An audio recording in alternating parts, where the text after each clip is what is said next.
Assalamualaikum warahmatullahi wabarakatuh. Baik, perkenalkan nama saya Chandra Setiawan dengan NIM 0550649991, prodi S1 Sistem Informasi dengan UP BJJ Universitas Terbuka Negeri Padang. Oke, baik, di sini saya akan mengerjakan tugas 3 dari mata kuliah basis data, yang mana tugas 3 kali ini soalnya adalah melakukan praktikum transaksi dan melakukan praktikum basis data terdistribusi. Oke, di sini langsung saja ke localhost dari aplikasi XM. Di sini sudah tertera data dari tugas 2 kemarin yang saya buat.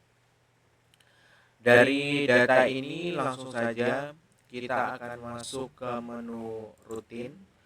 Untuk mempersingkat waktu, di sini saya sudah membuat 3 transaksi sebagai contoh untuk 3 perintah yang ada pada soal kali ini, yang mana perintah-perintah tersebut terdiri dari commit, kemudian perintah rollback, dan perintah save point.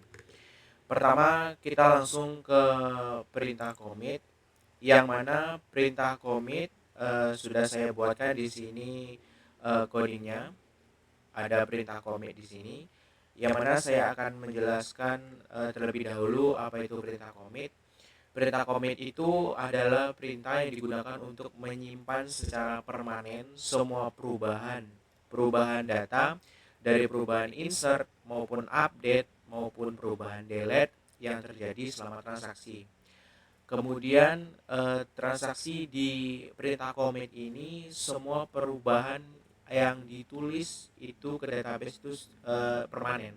Kemudian tidak bisa dibatalkan lagi dan transaksi dianggap selesai. Oke, kita lihat di sini kodenya, yang mana saya di sini memasukkan data Bagas Ramadhani itu dengan perintah commit. Kita close, langsung kita execute aja di sini, execute dengan execute. Maka di sini kita bisa lihat Bagas Ramadhani masuk ke dalam data. Bagas Ramadhani, Jalan Kenari nomor 15 Malang, dengan umur 33 tahun, laki-laki, masuk ke dalam data. Kalau semisal commit tidak kita tulis, maka Bagas Ramadhani di sini tidak akan masuk ke dalam database. Oke, kemudian masuk ke perintah kedua, yaitunya adanya perintah rollback. Di sini untuk mempersingkat waktu, saya sudah buatkan codingnya semuanya. Pertama kemudian saya akan menjelaskan perintah apa itu perintah rollback. Perintah rollback sendiri itu berbeda dari perintah commit, yaitunya digunakan untuk membatalkan seluruh perubahan yang terjadi dari start transaksi. Ketika rollback atau ketika perintah rollback dijalankan, maka semua perubahan data transaksi di database akan dibatalkan. Kemudian database akan kembali ke kondisi sebelum transaksi dimulai. Oke, di sini sudah saya buat codingnya tentang update pasien, yang mana saya menginput nama Rifki Saputra dengan umur 25 dengan ID pasien 25. Saya input rollback di sana. Maka ketika saya execute, maka data Rifki tadi tidak masuk ke dalam database. Karena apa? Karena saya memasukkan perintah rollback di sana. Oke, kemudian kita masuk ke bagian ketiga, yaitunya bagian save point, mana di sini saya sudah membuat beberapa data. Pasien pertama atas nama Raju, pasien kedua atas nama Anya. Saya buat rollback pada pasien Anya. Kemudian ada pasien ketiga atas nama Dalang. Saya buat commit. Maka di sini dari 3 pasien ini, yang akan masuk ke dalam database hanya Raju dan Dalang saja. Kenapa Anya tidak masuk? Karena Anya ada perintah rollback di bagian bawahnya. Maka jika ketika tekan execute, mohon maaf karena udah double entry di sini, saya akan ini tadi percobaan. Oke, di data pasien saya akan hapus Raju, kemudian Dalang. Oke, Raju dan Dalang akan saya hapus. Baik. Oke, ketika perintah 3 kita execute, maka Raju dan Dalang akan masuk ke dalam database. Kenapa hanya tidak masuk? Karena ada perintah rollback tadi di sana. Oke, selanjutnya untuk trigger.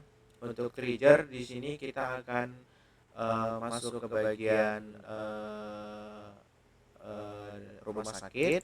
Di sini saya sudah menambahkan data sesuai dengan yang diberitakan di modul basis data, yang mana saya sudah menambahkan tab obat dengan transaksi obat untuk mempersingkat waktu. Dikarenakan saya mengerjakan tugas sudah di ujung-ujung waktu, saya sudah menambahkan terlebih dahulu. Di sini saya menambahkan tab obat dan transaksi obat.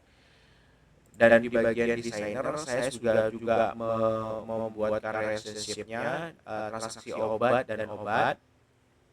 Kemudian langsung kita ke bagian trigger saja, yang mana di transaksi obat saya juga sudah menginput codingan yang sesuai dari data modul, dari data perintah tugas, yang mana saya di sini disuruh menginput data jual di bagian transaksi obat.